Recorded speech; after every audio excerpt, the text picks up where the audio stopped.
bangkit hari ini, kita mau memuji Tuhan, kita mengakukan Tuhan, kita mau tinggikan Tuhan dengan semangat yang luar biasa. Amin. Ya, saya percaya adik-adik sungguh-sungguh memuji Tuhan. Amin. Haleluya. Kita naikkan pujian kita hari ini rasa bahagia. Kita mau bertepuk tangan bersama-sama. Kita nyanyi dengan semangat bersama-sama. Amin. Haleluya. Amin. Katakan hari ini merasa bahagia. Hari ini ku rasa bahagia, berkumpul bersama saudara seiman. Tuhan Yesus telah satukan kita tanpa memandang di antara kita. Katakan bergandengan tangan. Bergandengan tangan dalam kasih, dalam satu hati, berjalan dalam terang kasih Tuhan. Katakanlah saudaraku, kau sahabatku, kau saudaraku, tiada yang dapat memisahkan kita. Kau sahabatku, kau saudaraku, tiada yang dapat memisahkan kita.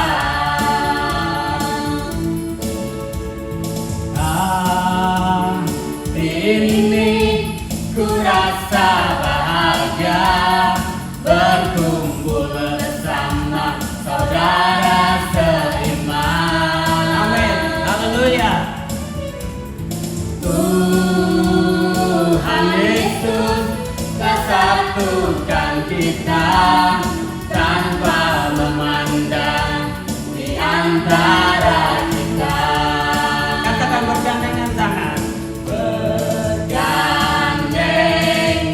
tangan dalam kasih, dalam satu hati, berjalan dalam terang kasih Tuhan. Kau saudaraku, kau sahabatku, kau saudaraku, tiada yang dapat memisahkan kita.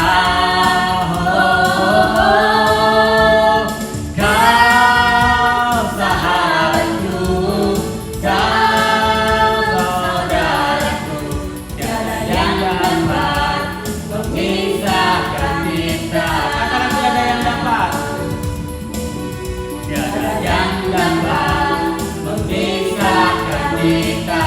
Tiada yang dapat memisahkan kita. Tiada yang dapat memisahkan kita. Haleluya, haleluya, amin. Ya, jadi Mazmur Daud mengatakan bahwa nyanyilah dengan semua alat-alat musik, dengan gambus dan kecapi kita mau memuji Tuhan. Amin. Dengan seruling, ceracap yang berdentang, ceracap yang berdenting, kita mau memuji Tuhan. Hari ini kita mau puji Tuhan dengan gambus dan kecapi. Haleluya. Jadi kita mau bertepuk tangan semangat ya. Seperti Raja Daud semangat memuji Tuhan. Ya. Amin. Haleluya.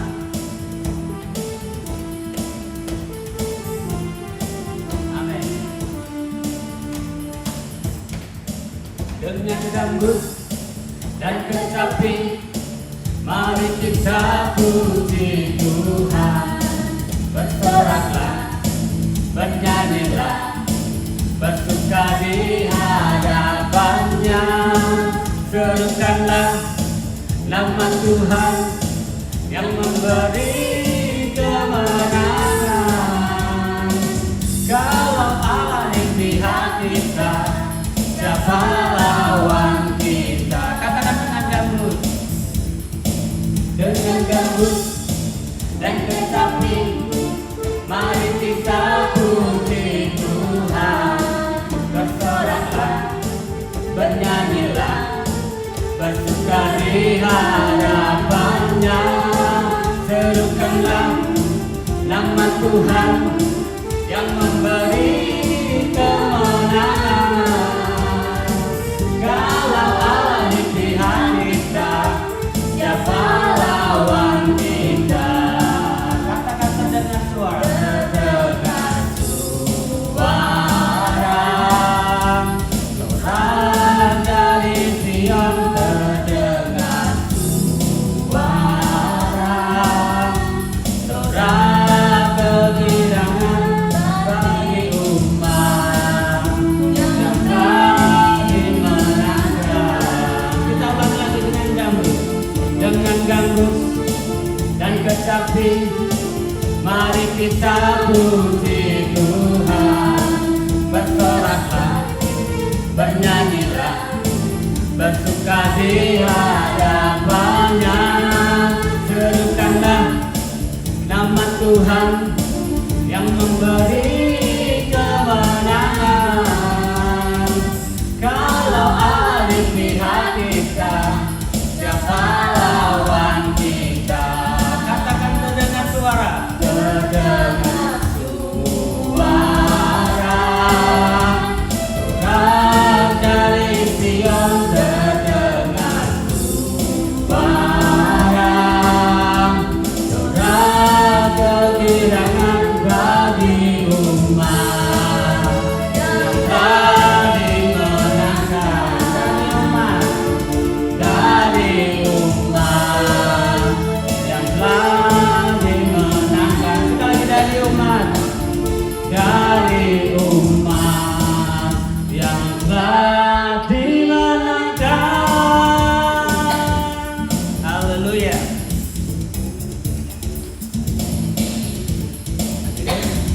Amin. Adik-adik, kita mau mendengarkan firman Tuhan. Kita mau bersyukur bahwasanya Tuhan baik dalam sepanjang kehidupan kita sehari-hari. Hari ini kita persiapkan hati dan pikiran kita. Kita mau menghadap Tuhan. Kita mau menaikkan pujian kita seperti wanita datang merapimu. Kalau firman Tuhan belum menjadi berkat dalam kehidupan kita sehari-hari, persiapkan hati adik-adik sekalian. Kita mau memuji Tuhan.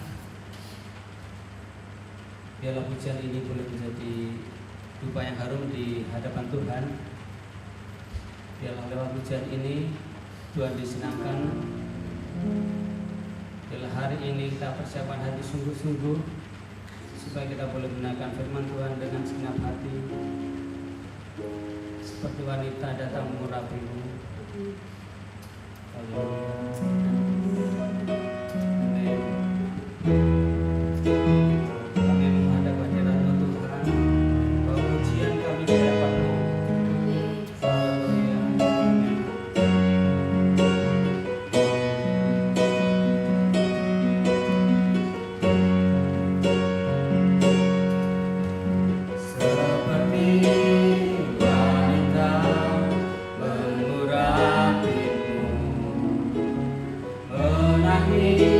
Di bawah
dapatkan mahkota kehidupanku, ku tetap setia untuk melayanimu.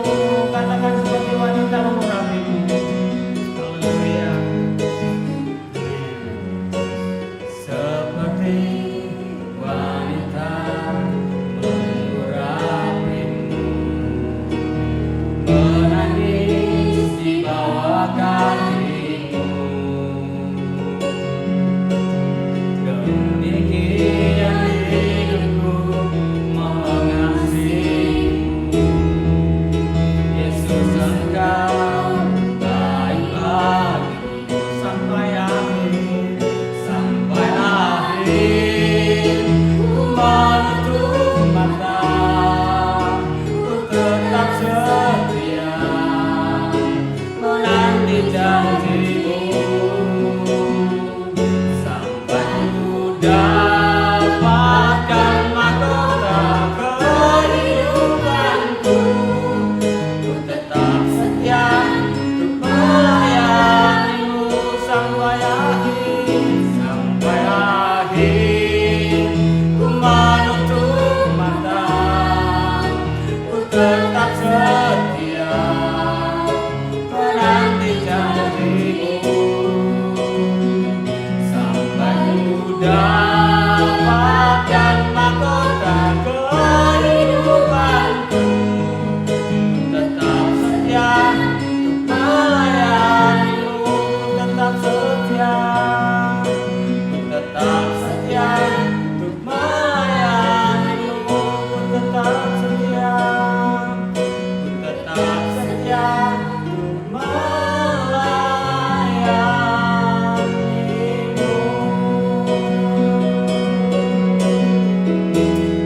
Kami bersyukur Tuhan buat hari ini. Terima kasih Tuhan. Ini pujian kami yang kami naikkan di hadirat-Mu. Biarlah boleh menjadi dupa yang harum Tuhan. Untuk berkati setiap anak-anak hari ini yang sudah menyembah nama Tuhan. Tuhan berkati mereka. Hari ini Tuhan kami persiapkan hati dan pikiran kami. Kami mau menerima firman Tuhan. Kami mendengarkan firman Tuhan. Memberkati kakak-kakak yang akan menyampaikan firman Tuhan. Memberkati guru-guru kami Tuhan. Sehingga setiap firman yang disampaikan oleh hamba-Mu boleh menjadi berkat bagi anak-anak, boleh menjadi berkat bagi setiap anak-anak-Mu yang mendengarkan firman Tuhan. Hari ini Tuhan, biarlah kami boleh setia sampai akhir, setia kepada sampai kedatangan-Mu yang kedua kali.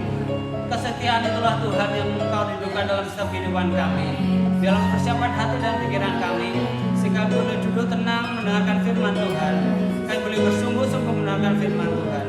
Terima kasih Tuhan Yesus, terima kasih. Terpujilah nama-Mu dari sekarang sampai selama-lamanya. Dalam nama Yesus kami telah berdoa dan bersyukur. Haleluya. Amin. Shalom adik-adik. Kita jumpa lagi dalam ibadah Start Kit hari ini. Hari ini kakak mau bercerita. Untuk tema kita hari ini adalah tentang buah kesetiaan.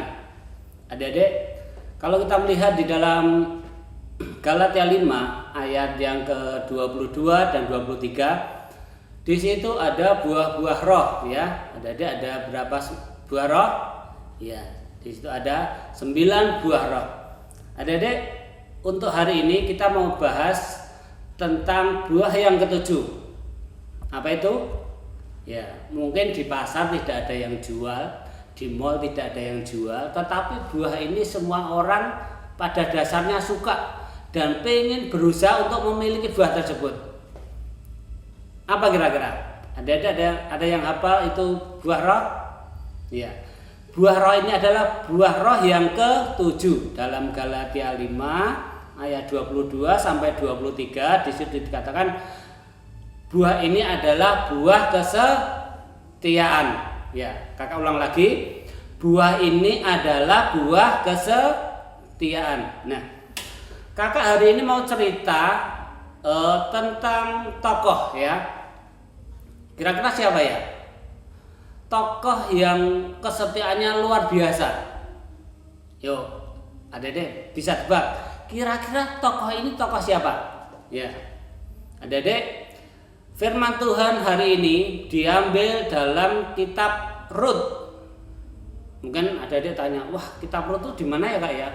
Nah adik-adik, kitab Rut adalah kitab Perjanjian Lama. Adik-adik bisa dihafal. Kejadian, Keluaran, Imamat, Bilangan, Ulangan, Yosua, Hakim-Hakim, Rut, ya. Rut dalam kitab yang ke-9 dari Kejadian, dia adalah sosok atau tokoh wanita yang sangat terkenal. Adik-adik, kita mau mempelajari siapakah Rut ini? Kenapa Rut begitu terkenal? Kenapa Rut jadi perbincangan banyak orang? Kenapa Rut kisahnya tercatat dalam Alkitab? Ya, adik-adik, perhatikan baik-baik. Kakak mau cerita supaya adik-adik memahami bagaimana kisah Rut di dalam Alkitab dan bagaimana sepak terjang Rut atau sejarah daripada Rut ini sehingga dia bisa menjadi orang yang sangat dikagumi banyak orang. Mungkin dari antara adik-adik mungkin ada yang namanya Rut. Siapa di sini yang namanya Rut?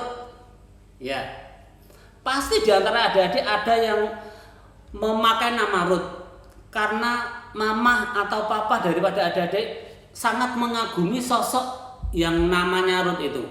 Ya, kakak mau cerita langkah demi selangkah tentang kisah Rut ini. Ya, adik-adik di dalam Rut 2 pasal yang kedua. Adik-adik nggak usah baca, dengarkan cerita kakak saja. Nanti adik-adik akan memahami dari awal sampai akhir kisah hidup dari Rut. Ya, kisah ini diambil dari Rut 2 ayat 1 sampai 23. Adik-adik perhatikan, Rut ini mempunyai nama. Ya, adik-adik pasti orang memberikan nama pasti mempunyai arti. Ya. Demikian juga dengan Rut ini. Rut ini dalam bahasa aslinya, dalam bahasa Ibrani sana mempunyai arti menyenangkan atau cantik atau manis. Ya. Ada juga Rut ini juga mengartikan seorang yang suka memberi. Itulah arti Rut, adik-adik ya. Nama itu bisa dilihat dari beberapa daerah atau tempat asalnya, jadi terjemahannya mungkin berbeda-beda. Sebagai contoh seperti adik, di Kabupaten Semarang itu ada satu kota kecamatan namanya Tengaran. Kalau diartikan dalam bahasa Sunda itu artinya tidak ada nama. Nah, jadi berbicara nama itu akan banyak versi atau banyak arti. Nah, dari Rut tadi kalau dibahasakan Ibrani dia mempunyai arti cantik, dia mempunyai arti manis, ya itulah arti nama Rut ya. Atau dia juga mempunyai arti suka berbagi. Nah, sosok dari Rut ini dari kisah perjalanan dari awal sampai akhirnya nanti akan kakak ceritakan. Perhatikan sungguh-sungguh ya. Rut berasal dari daerah Moab. Ya, adik-adik kalau membuka dalam Alkitab dalam peta di belakang itu, Rut ini berasal dari daerah Moab. Adik-adik, Moab itu mana sih Kak? Nah, Moab di sini kalau dalam Perjanjian Lama dulunya itu wilayah di luar Israel, ya, di luar Yerusalem, kotanya Yerusalem. Tapi Moab ini di luar, bahkan dibilang di luar negeri. Kalau sekarang kira-kira dia di Yordania. Yordania itu masih jazirah Arab daerah Timur Tengah sana. Itulah Rut berasal dari situ. Rut dia menikah dengan anak seorang janda. Siapakah dia? Ada yang tahu? Iya. Rut menikah dengan seorang janda namanya Naomi. Ya, adik-adik juga perlu diperhatikan. Naomi ini berasal dari Israel atau dari Yerusalem. Ya, perhatikan Naomi berasal dari Yerusalem atau atau dari Israel. Sedangkan Rut berasal dari Moab atau dari luar negeri. Loh, gimana kalau mereka bisa bertemu? Ya, pertemuannya seperti ini adik-adik. Pada zaman dulu, pada zaman Naomi ini, Naomi mempunyai 2 anak cowok, ya. Suami Naomi meninggal dunia. Suami Naomi meninggal dunia. Pada waktu itu Israel sedang dilanda kelaparan. Adik-adik, saya kira semuanya hari ini adik-adik belum pernah melihat apa itu yang namanya kelaparan. Adik-adik perlu tahu bahwa kelaparan adalah suatu musibah yang terjadi di suatu daerah. Di situ tidak ada makanan, kekurangan akan air, kekurangan akan obat-obatan, kekurangan akan sandang pangan. Itulah yang dinamakan kelaparan. Pada zaman itu, adik-adik, Israel sedang dilanda kelaparan hebat. Bayangkan, kalau orang kelaparan mau makan itu susah, bahkan tidak ada yang dimakan. Akhirnya si Naomi ini beserta 2 anaknya laki-laki tersebut, dia pergi dari Israel menuju tanah Moab. Kalau zaman sekarang itu ada istilahnya urbanisasi. Kalau urbanisasi itu dari desa menuju ke kota. Ada juga yang namanya istilahnya transmigrasi, yaitu misalkan dari Jawa, Pulau Jawa, dia menuju ke Sumatera, ataupun dia menuju ke Kalimantan, ataupun dia menuju ke Papua. Itulah yang namanya transmigrasi. Sedangkan Rut ini boleh dibilang dia adalah pergi ke suatu negara lain. Dibilang apa ya? Mungkin merantau, ya, merantau ke negeri orang. Ya, anggaplah kalau zaman sekarang itu misalkan orang jadi, kalau zaman sekarang ya itu namanya jadi TKI atau TKW, ke luar negeri. Nah, Rut beserta 2 anaknya dia pergi ke tanah Moab tadi. Tanah Moab di situ tidak mengalami kelaparan. Biasanya kelaparan itu diakibatkan kalau di daerah Indonesia misalkan ada dia, itu daerahnya tropis namanya. Itu ada hujan, ada kemarau. Itulah musim, berganti musim sesuai dengan waktunya. Tetapi biasanya kelaparan ini terjadi karena mungkin terlalu kemarau panjang, akhirnya tanaman tidak tumbuh, atau air-air di sungai, di sumur, di sumber-sumber mata air kering. Itulah yang mengakibatkan suatu daerah atau suatu negara mengalami kelaparan. Tetapi kalau zaman sekarang kelaparannya banyak sebabnya. Mungkin karena perang, mungkin karena kemarau panjang, mungkin karena gagal panen, di mana-mana banyak musibah atau banyak malapetaka ataupun apalah yang menyebabkan suatu daerah itu tidak bisa membuat warganya bisa makan atau bisa berbelanja atau bisa melakukan kehidupan sehari-hari dengan normal. Nah,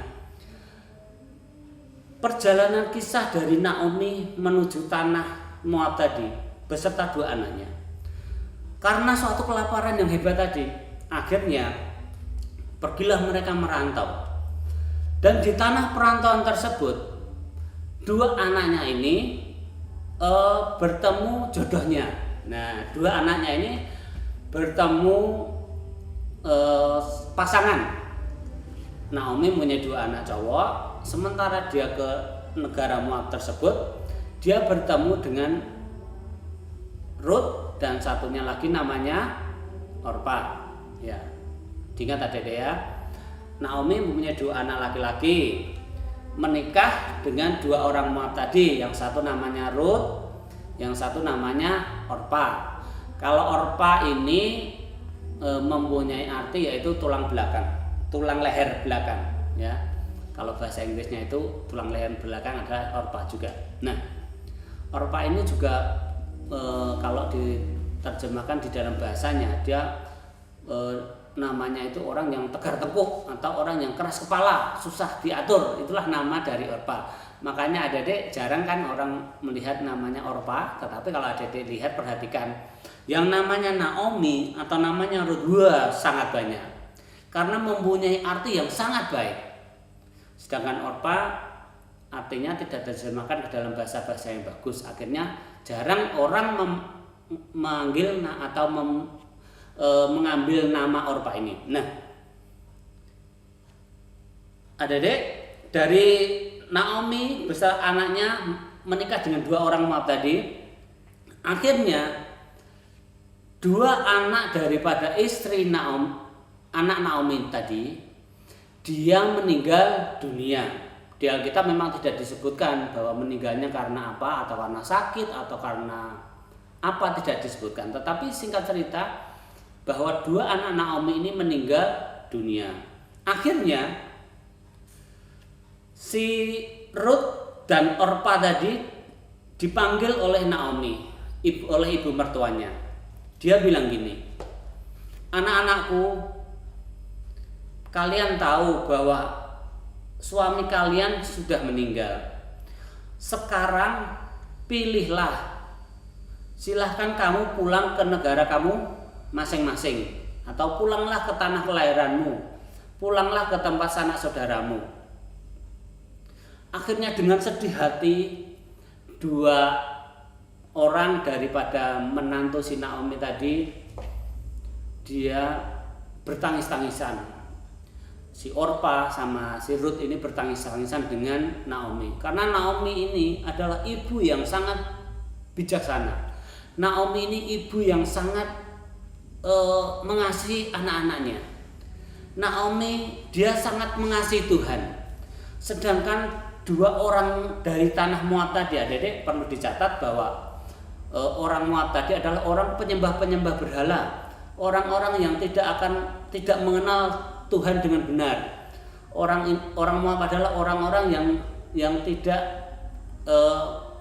suka akan kebenaran Tuhan, atau dia tidak suka mencari Tuhan, tapi hidupnya sesukanya. Orang Moab tadi adalah orang dari keturunan Lot, ya adik-adik. Adik-adik mungkin kalau mengingat bahwa Lot adalah masih saudaranya Abraham. Dia melahirkan Moab. Jadi Moab ini adalah keturunan daripada saudaranya Abraham yang namanya Lot. Adik-adik kalau berbicara Lot, tentu adik-adik akan memikirkan atau ingat kisah daripada istri Lot. Adik-adik ya, istri Lot dia menjadi tiang garam karena dia tidak taat atau dia tidak patuh, dia tidak setia dengan perintah Tuhan, akhirnya menjadi tiang garam. Nah, di situ istri Lot ini melahirkan anak yang akhirnya menjadi negara Moab tersebut. Nah, dari pernikahan tadi, setelah anak-anak Naomi meninggal, dia memanggil Orpa dan memanggil Ruth untuk datang kepada Naomi, dan dia memberitahukan kalau Ruth mau pulang, silahkan pulang ke negaramu, ke sanak saudaramu. Kalau Orpa mau pulang, silahkan pulang ke saudaramu, ke sanak saudaramu, ke keluargamu. Akhirnya si Orpa memikirkan bahwa saya mau pulang ke negara Moab saja. Akhirnya si Orpa pulang ke negara Moab, ke rumah saudara-saudaranya, keluarga besarnya.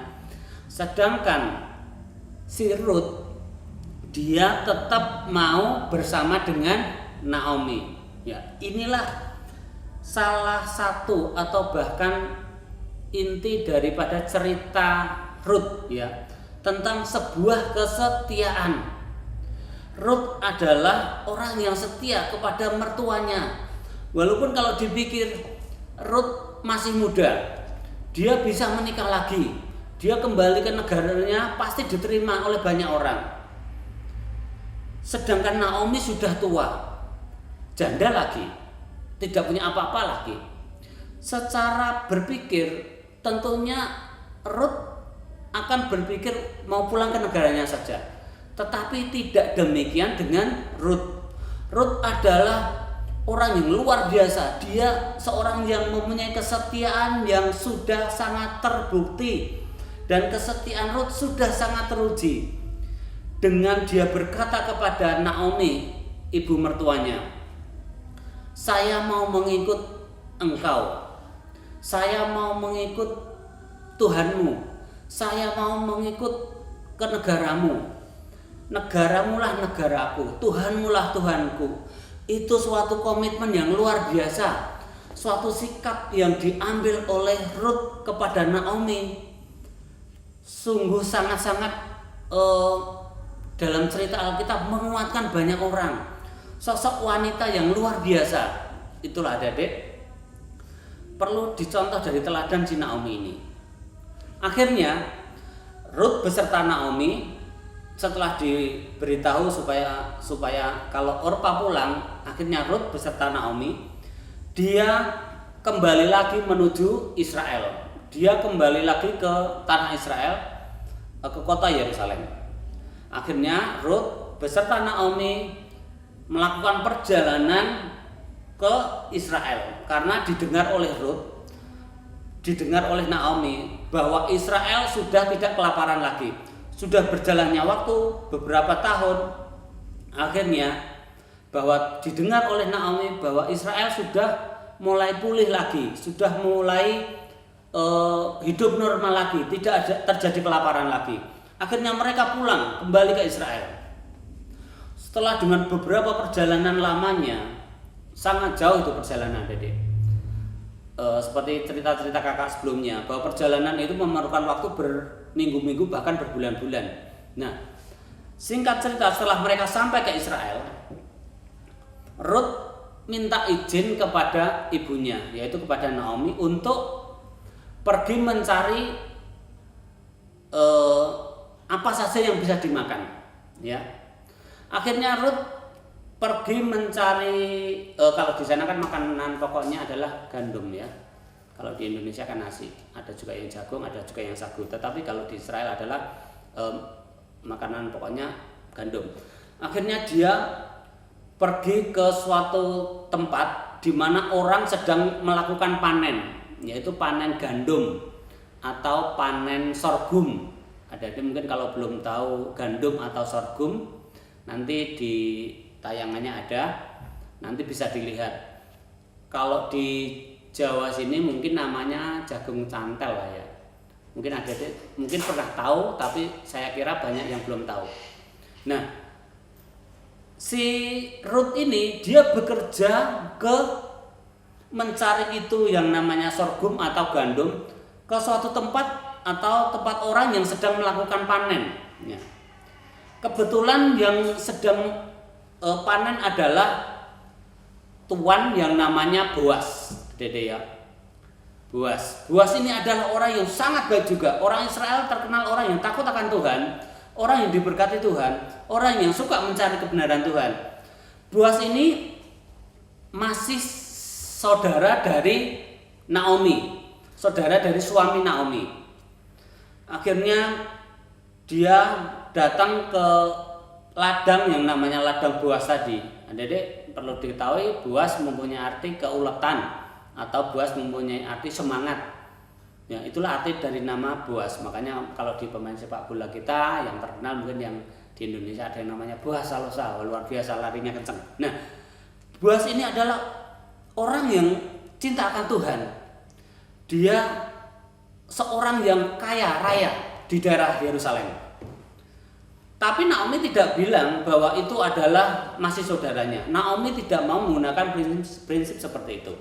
Akhirnya si Rut ini setiap berangkat pagi, pulang sore, dia selalu mencari jatuhan daripada panen itu. Kalau bahasa Jawa namanya ngasak adik-adik ya. Mungkin mama papa adik-adik mungkin juga tidak tahu karena ini istilah orang Jawa.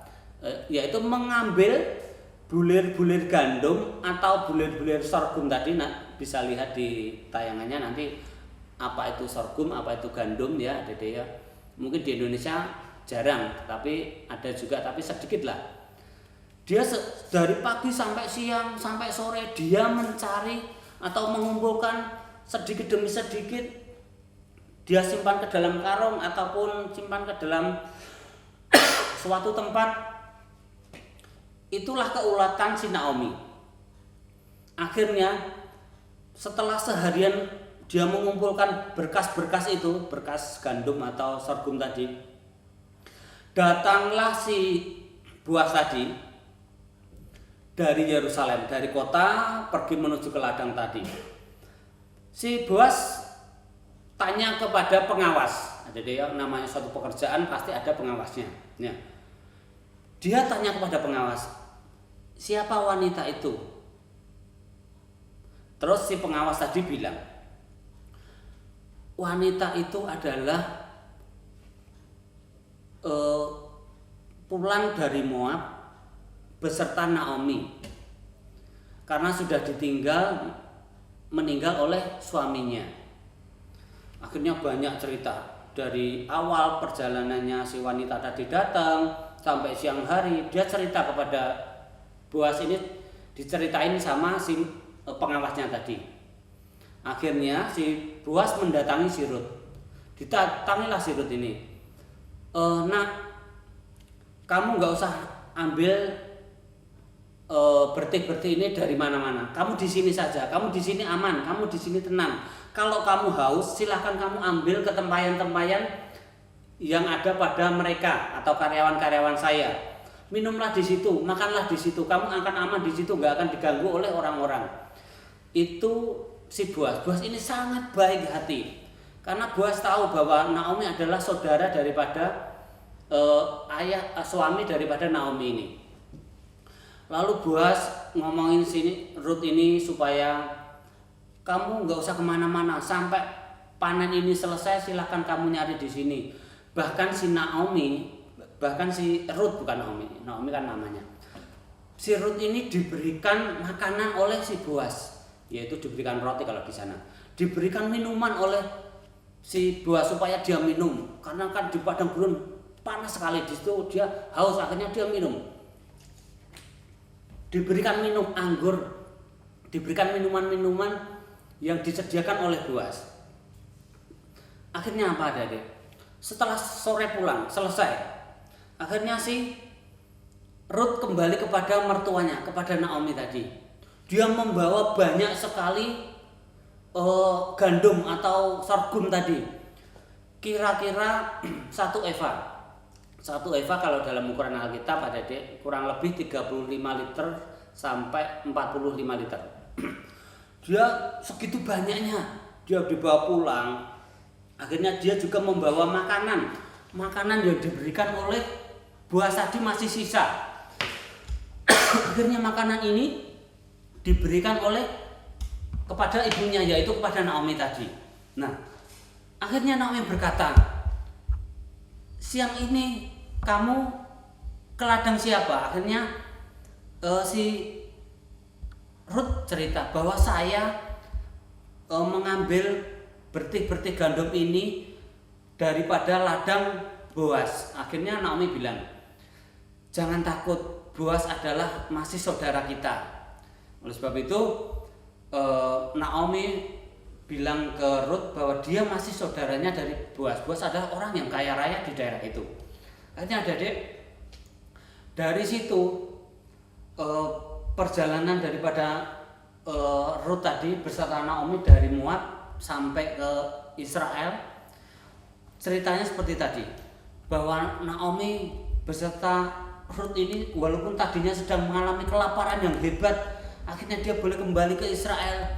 Dia kembali mendapat makanan yang banyak, bahkan berlebih. Akhirnya si Naomi ini berkata kepada Rut bahwa Boas adalah nanti yang akan menebus kamu. Artinya gini Adik, menebus itu kalau daerah sana, budaya sana, bahwa istri yang sudah ditinggalkan oleh suaminya meninggal akan dinikahi lagi oleh kerabatnya. Itulah budaya di sana zaman dulu Adik ya. Jadi si Boas ini akhirnya dia menikahi si Rut. menikahi si Rut untuk menjadikan istrinya karena masih saudaranya. Itu budaya di Israel sana. Nah, dari situ adik-adik ya, bahwa si Rut ini adalah orang yang luar biasa, orang yang hebat. Dia orang yang setia kepada ibunya. Siapa tadi namanya? Ibunya. Dia setia kepada Naomi walaupun dia sudah tua. Dia selalu mendampingi Naomi. Dia juga selalu berbagi. Tadi yang diberikan oleh Boaz kepada Naomi, dia berbagi kepada Naomi. Nah, adik-adik dari situ adik-adik boleh mengambil kesimpulan bahwa buah kesetiaan seperti yang dicontohkan oleh si Rut tadi. Dia setia mendampingi Naomi. Dia setia kepada ibunya, kepada ibu mertuanya. Demikian adik-adik, kita dapat pelajaran dari Rut supaya kita setia kepada perkara yang kecil. Maksudnya perkara kecil apa Kak ya? Gini adik-adik, perkara kecil adalah perkara yang kelihatannya sepele. Mungkin seperti ini, adik-adik mungkin di dalam ibadah startip misalkan, adik-adik suruh, ayo minta tolong kotak persembahannya diedarkan. Nah, itu salah satu bagian perkara yang kecil. Mungkin seperti ini adik-adik, ayo siapa salah satu dari antara adik-adik berdoa buat firman Tuhan, misalkan seperti itu. Nah, itu bagian dari perkara-perkara kecil. Juga misalkan seperti ini, misalkan kakak minta tolong, adik tolong ambilkan itu spidol, ataupun ayo itu kulit permennya dibuang ke tempat sampah, misalkan seperti itu hal-hal yang kecil. Tetapi adik-adik, kalau hal-hal yang kecil ini adik-adik lakukan, pasti Tuhan melihat dan akan memberkati adik-adik. Seperti yang dicontohkan oleh Naomi tadi, dia sedikit demi sedikit mengumpulkan berkas-berkas gandum ataupun sorghum tadi, dibawa pulang. Dia setia kepada ibunya, kepada mamahnya, mamah mertuanya. Itu contoh-contoh yang diberikan Naomi. Demikian juga dengan adik-adik, misalkan adik-adik dapat PR dari sekolahan, kerjakan dengan baik, ya, semampunya. Kalau tidak bisa, tanya sama mama atau kakak atau saudara. Misalkan dapat perintah dari bu guru, kerjakan dengan baik. Misalkan papa mama atau kakak minta tolong kepada adik-adik, lakukan itu dengan tulus hati, lakukan itu dengan segenap hati. Pasti Tuhan akan memberkati adik-adik, baik itu lewat pelajaran sekolah ataupun dimanapun adik-adik berada. Lakukanlah perkara-perkara yang kelihatannya kecil, tetapi itu akan menjadikan berkat bagi adik-adik. Oleh sebab itu, dari pelajaran yang kita ambil dari cerita Naomi tadi, yang tadinya hidup susah, tapi akhirnya karena dia setia kepada perkara yang kecil, dia menikah dengan Boaz. Boaz ini orang yang kaya raya. Dia di situ bahwa dia adalah tuan tanah, orang yang sangat kaya, diberkati Tuhan luar biasa. Itulah bukti dari setia kepada perkara yang kecil. Mungkin banyak contoh-contoh kesetiaan dalam perkara yang kecil. Misalkan Raja Daud juga, dia hanya membawa pedangnya si Salomo. Dia membawa pedangnya si Saul. Akhirnya Tuhan pakai dia, akhirnya juga menjadi raja Israel. Dia yang tadinya cuma penggembala, dia seorang pemain musik yang sambil menggembala dia main musik, tetapi dilakukan dengan luar biasa. Akhirnya dia menjadi raja Israel yang sangat terkenal. Nah, dari situ adik-adik, dari kisah ini adik-adik, kita mengambil kesimpulan bahwa kita harus setia kepada perkara-perkara yang kecil. Setia itu adalah sesuai dengan janjinya. Setia itu kalau dalam bahasa Inggrisnya loyal, atau dia berpegang teguh pada janji. Dia tidak ingkar janji, dia menepati janji. Dia seorang yang berbakti. Itu arti daripada setia. Adik-adik juga harus setia kepada mama papa. Adik-adik juga harus berbakti kepada mama papa. Itu arti daripada setia, ya. Adik-adik harus belajar untuk melakukan hal-hal yang setia kepada orang tua, kepada mama papa, kepada kakak, kepada guru, dan kepada teman-temannya. Nah, itu lakukan perkara-perkara yang kecil supaya Tuhan akan memberkati dengan perkara-perkara yang besar. adik-adik diberi kepintaran, adik-adik diberi kesehatan, adik-adik nantinya diberi kecerdasan yang luar biasa. Akhirnya nanti masa depan adik-adik indah di hadapan Tuhan. Nah, lewat cerita kakak ini biarlah boleh menjadi berkat bagi adik-adik sekalian. Dan untuk ayat hafalannya yaitu Amsal ya. Adik-adik kita lihat Amsal 3. Ayat hafalannya Amsal 3 ayat 3 dan 4. Kakak baca dulu ya. Amsal 3 ayat 3 dan 4. Janganlah kiranya kasih dan setia meninggalkan engkau, kalungkanlah itu pada lehermu, tulislah itu pada loh hatimu. Ayat yang keempat, maka engkau akan mendapat kasih dan penghargaan dalam pandangan Allah serta manusia. Nah, kesetiaan kalau dilakukan dengan sungguh-sungguh itu akan berharga di pemandangan Tuhan dan juga berharga di pemandangan manusia. Nah, ini ayat hafalannya, nanti dihafal adik-adik Amsal 3 ayat 3 dan 4 supaya adik-adik dapat semakin banyak perbendaharaan penghafalan ayatnya, dan supaya firman Tuhan hari ini boleh menjadi berkat bagi adik-adik sekalian. Dan kakak berdoa supaya adik-adik sekalian boleh setia kepada perkara-perkara yang kecil ya, dan nantinya akan menjadi suatu berkat bagi adik-adik. Suatu kelak nanti adik-adik remaja, adik-adik menjadi dewasa, dan adik bekerja, akhirnya boleh menjadi berkat bagi banyak orang ya. Mungkin cerita hari ini sampai di sini, dan shalom, Tuhan memberkati.